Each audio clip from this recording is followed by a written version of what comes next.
Hello everybody, this is Ashley Brandon, and this is my Showcase 3 assignment.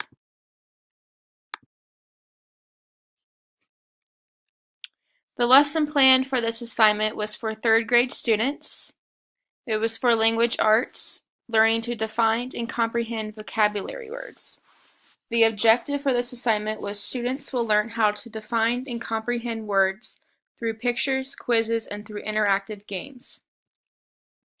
The tool that I decided to use for this assignment was Google Classroom. Google Classroom is quick and an easy way for teachers to stay organized. It helps teachers monitor learning by collecting data and other information. The students get immediate feedback, and it's an easy way for them to see their progress and understanding of certain topics and concepts. Google Classroom also creates class discussions. They have a way of replying to one another and adding comments on posts on under Google Classroom. It also helps students stay focused and organized. And lastly, it's an easy way for parents to be involved or just to monitor their child's assignments. So I'm going to go ahead and demonstrate Google Classroom.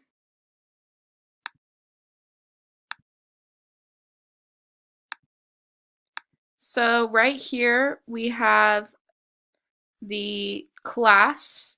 Basically what you do is you log in, and then you can go over here and create or join a class. So I created language arts. In order to get to there, I would just press on this right here. And I'm going to go to the About section. The About section tells me what class this is and for what grade. So it's language arts for 3rd grade. Teachers can add class materials here. This helps them stay organized and lets them know what and remember what lesson plans they've created. So I went ahead and created a vocab practice test on Quizlet, and I created a official 3rd grade vocabulary test. And then on this section, there's the students. The students are given a class code in order to be enrolled into Google Classroom.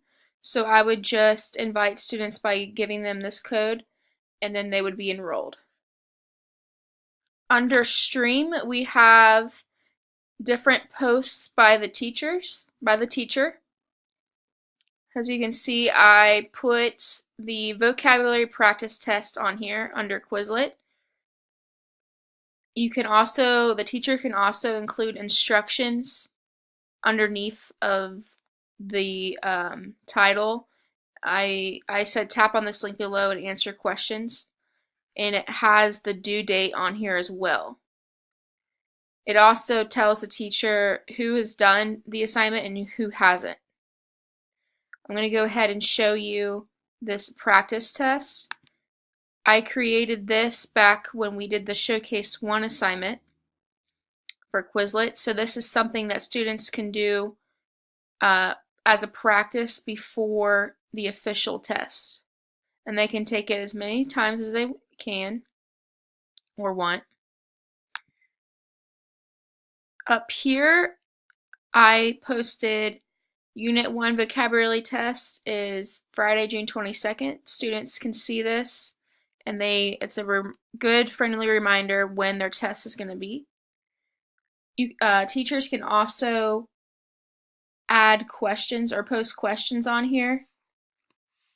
I put what is your favorite vocab word this week and why, the due date right here, and then I said respond here and reply to one another. This is a great way for students to think and to interact with one another.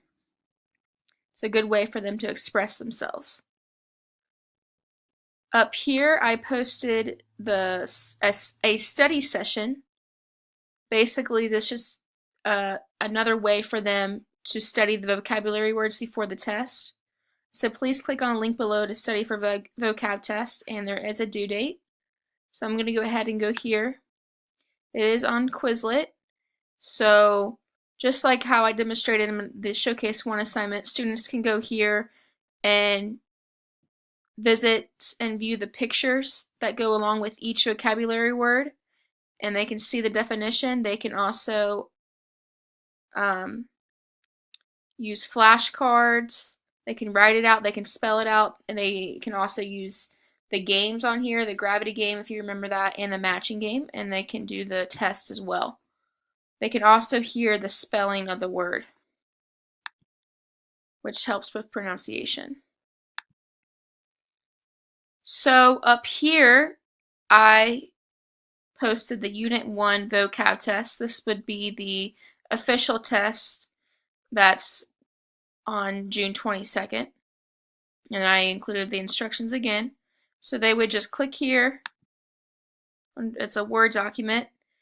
And they have 5 questions, 2 of which they actually have to write out the definition. So they would have to know the definition of the word, which is a little bit harder. And the other 3 is fill in the blank. So that's about it under here. With Google Classroom, students can express themselves in multiple ways by using Google Documents, but I did not explain, I'm not going to show you that on here. Like, you can have a whole bunch of different things on here for the students to express themselves. I can demonstrate that or explain that to you under the PowerPoint. So I'm going to go back to the PowerPoint. Okay, so right here would be some of the UDL principles. Google Classroom provides multiple means of representations.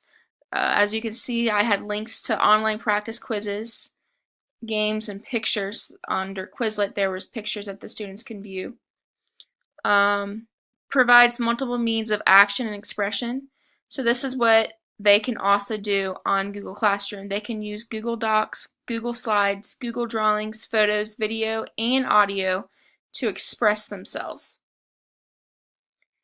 It also provides multiple means of engagement. Students are able to work at their own pace, which allows students to choose how they want to engage, whether it's through their phone, PC, or tablet. Also, this app encourages students to ask questions in the stream or privately. Would I use this tool in my future classroom? Yes, Google Classroom is a great way for students to express themselves, stay engaged, and collaborate with one another. Open communication in a classroom is vital. Teachers, students, and parents have access to communication. This tool is also an easy way for teachers to stay organized and a way for them to monitor their students' learning. If I use this tool again, I would provide more videos to scaffold my students' learning. Some struggling students may benefit more from watching videos. I believe the use of interactive games encourage student learning. I would maybe embed the game Kahoot as another means of representation if I use this tool again. So that is the end of my presentation.